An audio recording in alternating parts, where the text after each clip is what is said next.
The text message arrived at 2:37 a.m., jolting me awake with its harsh blue light cutting through the darkness of our bedroom. My first thought was something must be wrong. No one sends messages at this hour unless it's an emergency. My name is Elena Martinez, 35 years old, and little did I know that this single message would be the first thread in a complex tapestry of betrayal that would change everything. "We need to talk," the message read. It was from Sofia, my husband Michael's sister. I'd always known Sofia didn't like me. From the moment Michael and I got married 5 years ago, there was something beneath her polite smile. A tension, a barely concealed disdain that made family gatherings feel like walking through a minefield. Michael stirred beside me, his breathing deep and steady. He'd been working late at the law firm, something that had become increasingly common over the past few months. I carefully slipped out of bed, not wanting to wake him, and walked to the kitchen. The message continued. "Meet me at the cafe on Oak Street, 7 a.m. Don't tell Michael." My hand trembled slightly as I read the words. There was an urgency, almost a threat in her tone that sent a chill down my spine. I'd met Michael in graduate school. He was studying law. I was pursuing my doctorate in environmental science. We were the perfect power couple, or so everyone thought. Michael from a wealthy family, me with my academic ambitions, both driven and passionate about our respective fields. Sofia had always been different.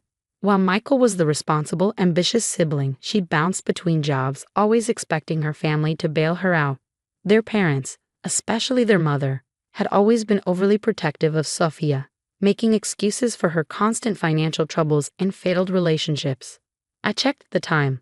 4:15 a.m. Sleep was impossible now. Something in Sofia's message felt different. Not just another family drama, but something more calculated. The "don't tell Michael" part echoed with a sense of impending revelation that made my stomach twist.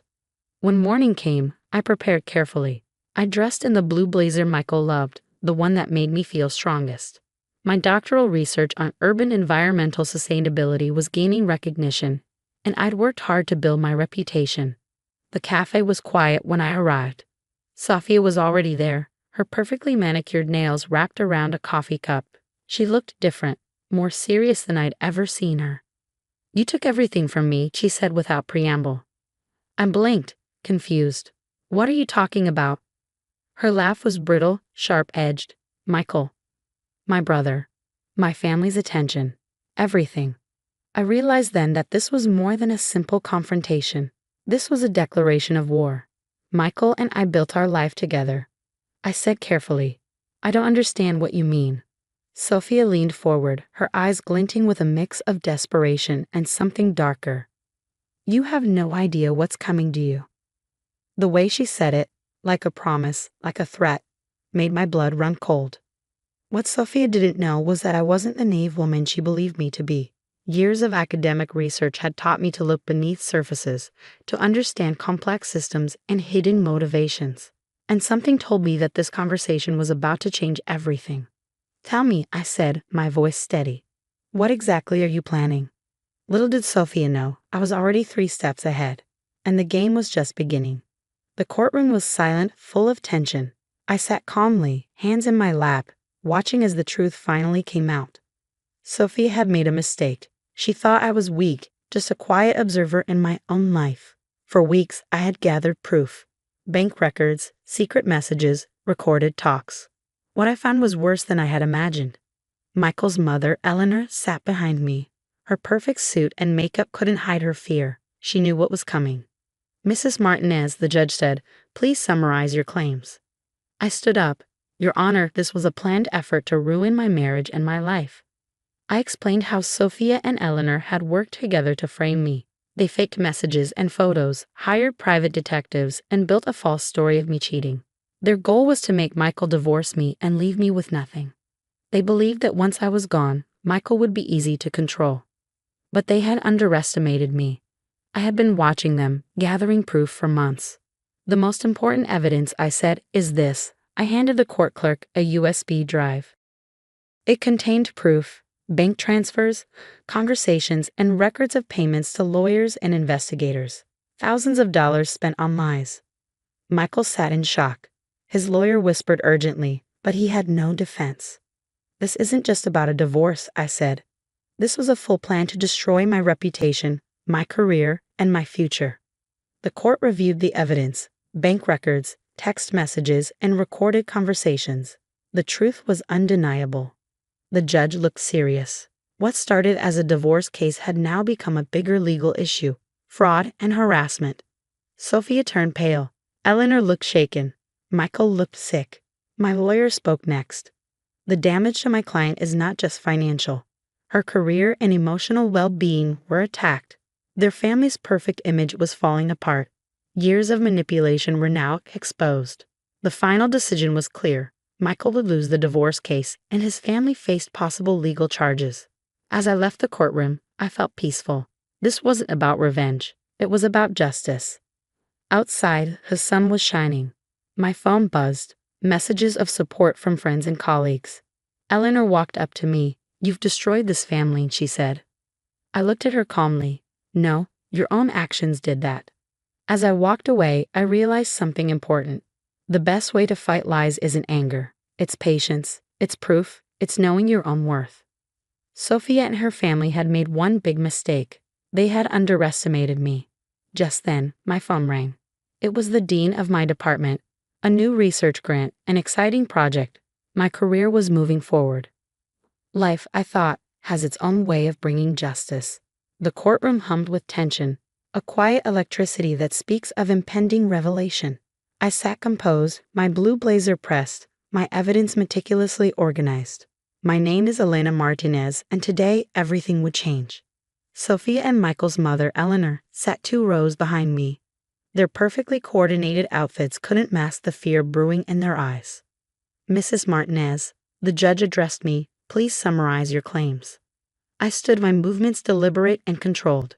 "Your Honor, this is about a calculated attempt to destroy my life, my marriage, and my professional reputation." The evidence unfolded like a carefully constructed narrative. Bank statements, recorded conversations, text messages, a comprehensive trail of manipulation that stretched back months. Their plan had been intricate: fabricate evidence of my infidelity, create grounds for a divorce that would leave me with nothing. Michael would be easily manipulated once I was out of the picture. What they didn't understand was that I was never just a passive target. "Exhibit A," I said, sliding a USB drive to the court clerk. It contained a network of financial transactions, payments between Eleanor, Sophia, and a web of lawyers and private investigators. Michael looked shell-shocked, his lawyer whispering urgently in his ear. The confident attorney I'd married had been reduced to a cornered man. My lawyer began detailing the financial damages, not just monetary, but the emotional trauma, the professional reputation they'd attempted to destroy. The most damning evidence was a series of recordings. Sophia and Eleanor discussing how they would eliminate me, how I was an obstacle to their family's perfect image. They believed I was just a simple academic, I explained. Someone they could easily manipulate and discard. The judge's expression grew increasingly serious. What had begun as a divorce hearing was transforming into an investigation of systematic fraud and harassment. Sophia's face drained of color. Eleanor's perfectly maintained composure cracked. Michael looked like he might be sick.